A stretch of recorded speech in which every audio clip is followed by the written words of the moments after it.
Alright guys, welcome back to part 2 of Powered by Redstone. Today, this episode is entitled Logically Thinking. It's all going to be about some basic logic gates. So, this first one that we're going is called clock. And basically, it sends out a pulse every so often. I can set it. And it's just quite simply this.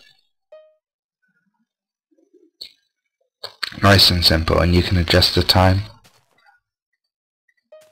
so it runs. You can hear the frequency of that's gone up brilliantly. Great. And it has no true way of being stopped, but that's one way. So that's a nice little one that sends out a pulse, and it's quite useful for a few things, and yeah, it's always good to have that. Now this one's called an inverter. I need to get my levers out. This one is called, nope, this isn't an inverter. This is to do with the redstone repeaters and how they work. So basically they can send power through a block. So if I put power through on this one, it sends it through the block, and this one draws power from the block into our lovely output there.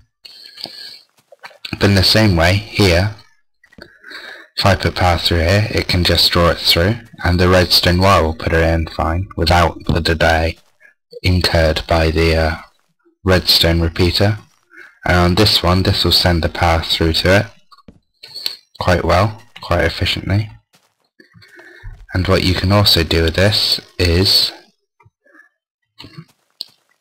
send power just into the block, and you don't need any redstone wire on the output because the block is incurred with, well, it's got redstone power. I'm not sure if incurred is the right word there in terms of grammar. But this one is an inverter. Inverters are quite simple, really. It takes an input. This input is currently in the off state and changes it so the output is in the opposite state to the input. So we can change it here, as you can see. Switches around like that. Nice and simple. Really quite simple, and it's probably one of the most used things, I think, for quite a few things. But this is the other thing. This is a AND gate. That's A-N-D, you know, like you'd normally spell it. And basically what this does, if you put one input in, it does nothing. But if you put both inputs in, there you go, you got it. I'll just put the sound up because you might not be able to hear it quite as well. So, two inputs on. See how this one's on, you get the sound from it. But if you do only one on, nothing happens. Same with this one. But if you put both, it's like that. So this one's quite simple to build. It's really simple. It's just something like this, and I'll build one for you. So you have 3 blocks like this. Put 2 torches there, 1 torch there, and a torch like this, and then you have your 2 inputs, nice and simple, and your output line. So this is probably this is another really useful one, and I'll go over some use for it in the next video, I think. I mean, I built something over there, which I'm still working on, but that's next episode. And basically how this works, this lever sends power into this block, this green wall block, which turns this torch off, which stops this torch from sending power into this piece of redstone wire. And the same happens on this one as well. So basically the torches by themselves send power into this center piece of redstone wire, which sends power into this block below it, which this torch draws power from.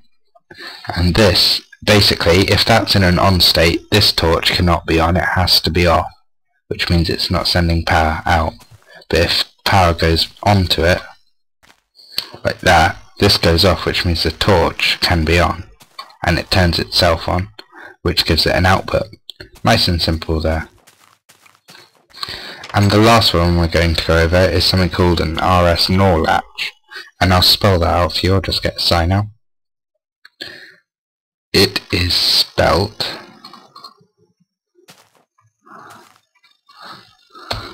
RS NOR latch. RS NOR latch. And this is quite simple. It takes a single pulse and converts it into another pulse, to a full pulse. It's a relatively simple circuit.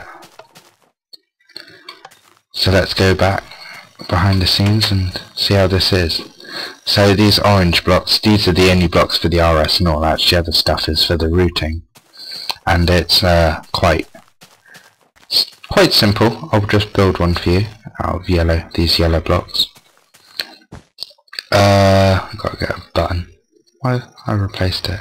That's a bit unfortunate. Anyway, so to build one, it's nice and simple. It's 2 blocks on. If you set out a 3x3 square and put 2 blocks in 2 opposing corners, redstone torches on it, like this, as you can see. 2 pieces of redstone wire there, 2 pieces of redstone wire there. Okay, so these 2 redstone dust lines, they're called your output. They're basically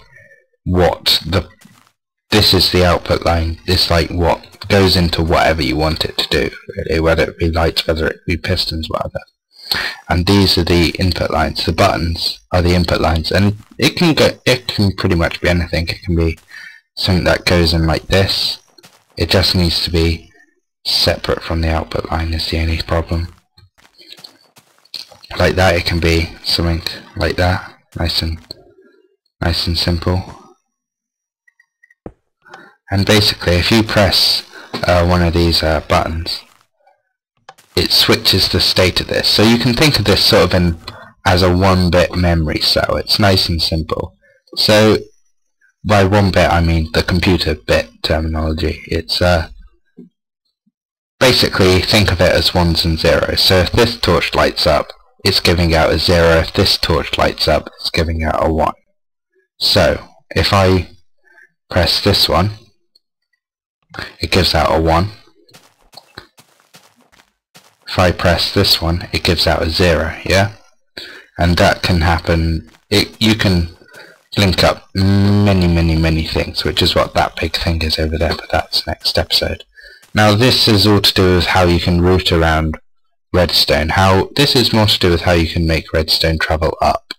And this is nice and simple. This is the most compact way of doing it, and the most efficient as well, I think, in terms of redstone dust per vertical block travelled. It's nice and simple. So you have a block, redstone torch, block, and redstone torch, and that just goes all the way up. It can go as far as you want, and it can go all the way up to any height, excuse me, and it has no limit on it, because each level gives power. Well, every other level, if you call that and that a level, each one gives its own power. Why did I do that? I have no idea. My mouse, it's stupid, I tell you. So yeah, so from this bottom point we can switch the state on, so it's feeding power into this block, which forces this torch off, which allows this torch to turn on, which gives power into this block, which... why am I doing all this? I have no idea. So it forces power into this block, which forces this torch off, which sends no power into this block, which allows this one to turn on, which sends power into the redstone lamp. Lovely. And another way of doing this is called the spiral. This is nice and simple. It's just, well, you can see how the blocks are arranged here. It's nice and simple, and it just goes straight on. But the problem with this is that it can only go 15 horizontal blocks, which is basically 15 vertical blocks as well. if you do it straight up, straight down. And it's also, but the advantage between this and the other system is that this system incurs a delay, so you have a 1 tick delay with every level, or 1 repeated delay with every level, whereas with this one it's just straight on, straight off, straight on, straight off. Again, with this one you can see it takes a little while to react to it. Now I've looked at a couple of other ways. This way I was told it would work, but it doesn't. So this is just a demonstration on how redstone wire reacts to 2 different surfaces. If you have 2 different levels like that, a block over it will stop the 2 from joining, but if you take that away, then the 2 lines join up. But it doesn't work with glass, because glass is transparent and doesn't work. Now all this you shouldn't have seen behind it really. This will be explained next episode. It's a lock system, to sum it up, and it is awesome. Don't be afraid, it is quite awesome. So yeah, we'll leave it here. It's alright. So yeah, well, thanks for tuning in for this episode. Let me know what other stuff you want me to cover in Redstone, because this thing over here is really complicated and I don't want to make a massive jump. It's probably going to take me about 5 episodes worth to finish it. Oh, it's like really big. So yeah, I'll see you when the next episode comes out. Don't forget to watch the Let's Play. It should be coming out the day after this comes out, which will be a Wednesday, because that's how I roll. And yeah, well, I'll see you next episode. So yeah, like me on Facebook. I'm facebook.com/darkcommentaries. I'll add that to the description. And also don't forget to subscribe, like video, comment, rate, whatever, stuff like that. So yeah, thanks very much for watching, and I'll see you next episode. Bye.